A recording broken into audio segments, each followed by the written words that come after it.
വഞ്ചിയൂരിൽ road തടഞ്ഞ് പൊതുയോഗം നടത്തിയതിനെ ന്യായീകരിച്ച് CPM polit bureau അംഗം A. വിജയരാഘവൻ. കാറിൽ പോകേണ്ട കാര്യമുണ്ടോ, നടന്നു പോകാമല്ലോ എന്നായിരുന്നു CPM കുന്നംകുളം ഏരിയ സമ്മേളനത്തിന്റെ ഭാഗമായ പൊതുസമ്മേളനത്തിൽ വിജയരാഘവൻ ചോദിച്ചത്. അല്ലെങ്കിൽ ഇവിടെ ട്രാഫിക് ജാമില്ലേ? കാറുള്ളവർ കാറിൽ പോകുന്നത് പോലെ തന്നെ പാവങ്ങൾക്ക് ജാഥ നടത്താനും അനുവാദം വേണമെന്നും വിജയരാഘവൻ പറഞ്ഞു.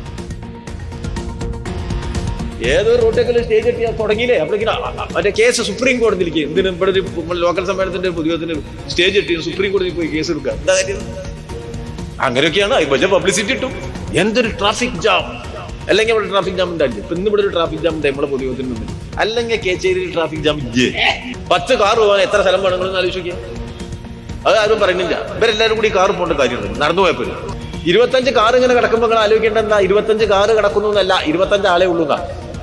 മനസ്സിലായി? ആ കാറിലാരാ മെല്ലെ അങ്ങനെ ഉരുട്ടി പോണ്ടാവും. അമ്മായിമേനെ കാണാൻ പോകും. ഞായറാഴ്ച തിരക്ക് കൂടുതലാണ്. കാറുള്ളോൻ കാറ് പോകുന്നത് പോലെ തന്നെ പാവങ്ങൾക്ക് ഒരു ജാഥ നടത്താനുള്ള സ്വാതന്ത്ര്യം അനുഭവിച്ചു തരണമെന്ന് വളരെ വിനയപൂർവ്വം ഞാൻ അഭ്യർത്ഥിക്കുകയാണ്. ജെയ്സൺ ക്ഷാമ വളപ്പിൽ ചേരുന്ന വിശദാംശങ്ങളുമായി. ജെയ്സൺ, സ്വതസിദ്ധമായ ശൈലിയിലാണ് A. വിജയരാഘവൻ സംസാരിക്കുന്നത്. പക്ഷേ കോടതി രൂക്ഷമായ ഭാഷയിൽ കഴിഞ്ഞ ദിവസവും വിമർശനം ഉന്നയിച്ചതാണ്. അതിലാണിപ്പോൾ ഒരു വിചിത്ര ന്യായീകരണം ഒരു PB അംഗത്തിന്റെ ഭാഗത്തു നിന്നുണ്ടാകുന്നത്. വിനീത, തീർച്ചയായും കുന്നംകുളം ഏരിയ സമ്മേളനത്തിന്റെ ഭാഗമായുള്ള സമാപന സമ്മേളനത്തിലാണ് ഇത്തരത്തിലുള്ള നിരവധി പരിഹാസ പരാമർശങ്ങൾ A. വിജയരാഘവനിൽ നിന്നുണ്ടാകുന്നത്. A. വിജയരാഘവൻ എന്നത് സാധാരണ ഒരു പ്രവർത്തകനല്ല, പോളിറ്റ് ബ്യൂറോ അംഗമാണ്.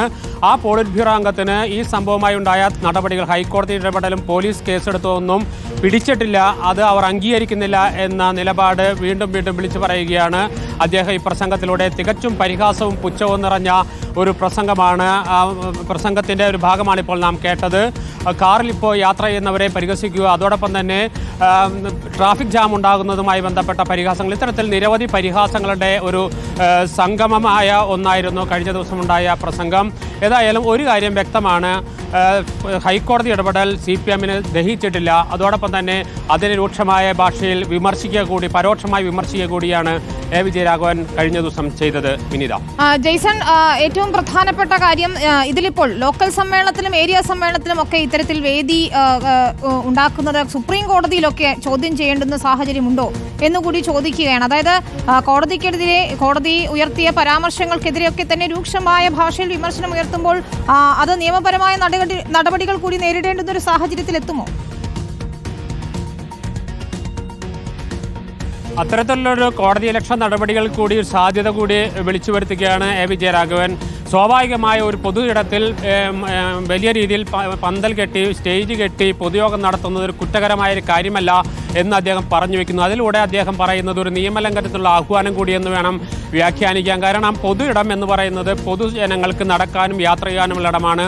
ഏതെങ്കിലും രാഷ്ട്രീയ പാർട്ടികൾക്ക് പൊതുവേദി കെട്ടി റോഡ് ബ്ലോക്ക് ചെയ്ത് അത്തരത്തിൽ ഒരു നിയമലംഘനം നടത്താനുള്ള വേദിയല്ല എന്നുകൂടി അംഗീകരിക്കാൻ പോലും A. വിജയരാഘവൻ തയ്യാറല്ല. അതിൻ്റെ കൂടി പ്രതിഫലനമാണ് കഴിഞ്ഞ ദിവസം ഉണ്ടായ പ്രസംഗം. അതായത് ഹൈക്കോടതി ഇടപെടലും പോലീസ് കേസെടുത്തുവെന്നും ഞങ്ങൾ അംഗീകരിക്കുന്നില്ല എന്ന് പരോക്ഷമായി വിളിച്ചു പറയുകയാണ് A. വിജയരാഘവൻ തൻ്റെ കുന്നംകുളത്തെ പ്രസംഗത്തിലൂടെ. വിനീത.